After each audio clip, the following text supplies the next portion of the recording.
உள்ளாட்சி அரசு செய்தியால் இணைவோம். உலக புற்றுநோய் விழிப்புணர்வு தினத்தை முன்னிட்டு விழிப்புணர்வு கையெழுத்து இயக்கம் மற்றும் உறுதிமொழி ஏற்கும் நிகழ்ச்சி நடைபெற்றது.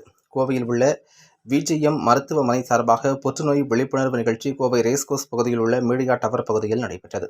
இதில் சிறப்பு விருந்தினராக கலந்து கொண்ட மாவட்ட ஆட்சியர் கிராந்திகுமார் பாடி ஊது பைகளை பறக்கவிட்டதுடன் அங்கு வைக்கப்பட்டிருந்த புற்றுநோய் குறித்த விழிப்புணர்வு பலகையில் கையெழுத்திட்டார்.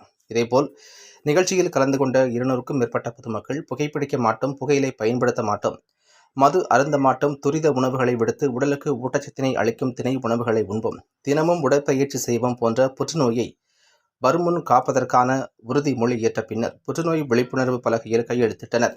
இதில் பிஜிஎம் மருத்துவமனையின் தலைவர் டாக்டர் மோகன் பிரசாத், நிர்வாக இயக்குநர் டாக்டர் ராதா பிரசாத், மருத்துவர்கள் சுமன், மதுரா பிரசாத், வம்சி மூர்த்தி, மித்ரா பிரசாத் மற்றும் ரோட்டரி லயன்ஸ் கிளப் நிர்வாகிகள் மற்றும் பொதுமக்கள் பலர் கலந்து கொண்டனர்.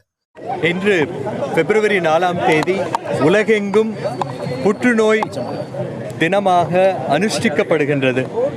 இது எதுக்காக ஒரு நாள் இந்த மாதிரி வேணும்னா, புற்றுநோயை பற்றி நாம் சிந்திக்க வேண்டும் அப்படிங்கிறதுக்காக இந்த ஏற்பாடு செய்யப்பட்டிருக்கின்றது. எல்லா நாடுகளிலும் இது கடைபிடிக்கப்படுகின்றது. நமது கோவை மாநகரத்திலே விஜிஎம் மருத்துவமனையின் சார்பாக இந்த புற்றுநோய் விழிப்புணர்வு நிகழ்வு ரேஸ்கோர்ஸ் சாலையிலே நடந்து கொண்டிருக்கின்றது. நமது மரியாதைக்குரிய மாவட்ட ஆட்சியாளர் அவர்கள் திரு கிராந்திகுமார் பத்தி IAS அவர்கள் துவக்கி இருக்கின்றார்கள். இன்னைக்கு இந்தியாவில் பார்த்தீங்கன்னா புற்றுநோய் அதிகரித்து கொண்டே இருக்கின்றது. கிட்டத்தட்ட இந்த 6 ஆண்டுகளிலே 12% புற்றுநோய் அதிகமாக இருக்கின்றது. அது மட்டுமல்லாமல் இளைஞர்களும் கூட புற்றுநோயினால் பாதிக்கப்பட்டிருக்கின்றார்கள். 25 வயதிலே கூட புற்றுநோய் நோயாளிகளை நாங்கள் பார்க்கின்றோம். உண்மையிலேயே இது மிகப்பெரிய அதிர்ச்சியாக இருக்கின்றது. இதற்கு காரணம் நமது உணவு உண்ணும் முறை மற்றும் நமது உணவுகளில் கலந்திருக்கின்ற ரசாயனங்கள், இவை அனைத்துமே சாரும். அது மட்டுமல்லாமல் நமது காற்றை நாம் மாசுபடுத்தி கொண்டே இருக்கின்றோம். எல்லா இடங்களிலும் குப்பைகளையும் கழிவுகளையும் கொட்டி கொண்டிருக்கின்றோம். ஸோ இன்னைக்கு ஆரோக்கியமாக வாழ கற்றுக்கொண்டால் மட்டுமே இந்த கேன்சர் அதிகரிப்பதை நாம் தடுக்க முடியும். முதலாவதாக தினசரி 40 நிமிடங்கள் உடற்பயிற்சி என்பது அவசியம் அனைவருக்கும்.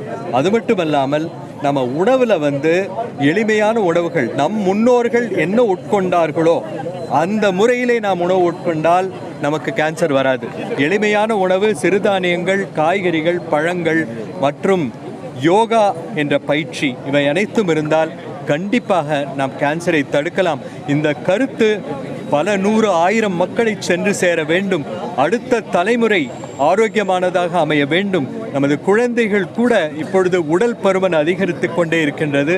அதிகரிக்கின்ற உடல் பருமன் மூலமாக 30 வயதிலேயே அவர்களுக்கு லிவர் கேன்சர் வருவதற்கு அபாயம் இருக்கின்றது. ஆகவே குழந்தைகளும் உடற்பயிற்சி மேற்கொள்ள வேண்டும். மற்றபடி அந்த கம்ப்யூட்டர், அந்த ஐபேட் இதிலெல்லாமே அவர்கள் காலத்தை செலவு செய்வதை தவிர்க்க வேண்டும். இந்த கருத்தை அனைவருக்கும் கொண்டு செலுத்துமாறு உங்கள் அனைவரையும் அன்புடன் வேண்டிக் கொள்கின்றேன். இன்றைக்கி நம்முடன் இணைந்து எல்லா சங்கங்களும் இருக்காங்க. ரோட்டரி சங்கங்கள், young Indians, walkers association, round table போன்ற எல்லா சங்கங்களும் சேர்ந்து இந்த நிகழ்வை இங்கே ஏற்பாடு செய்திருக்கின்றார்கள். அவர்கள் அனைவருக்கும் மனமார்ந்த நன்றி. இந்த வீடியோ பார்க்குற ஒவ்வொருவருக்கும் நான் மன்றாடி கேட்டுக்கொள்வது என்னவென்றால், அனைவரிடத்திலும் இதை பகிருங்கள். அப்பொழுதுதான் நமது நாடும் உலகமும் ஒரு ஆரோக்கியமான இடமாக அமையும் என்பதில் ஐயமே இல்லை. நன்றி.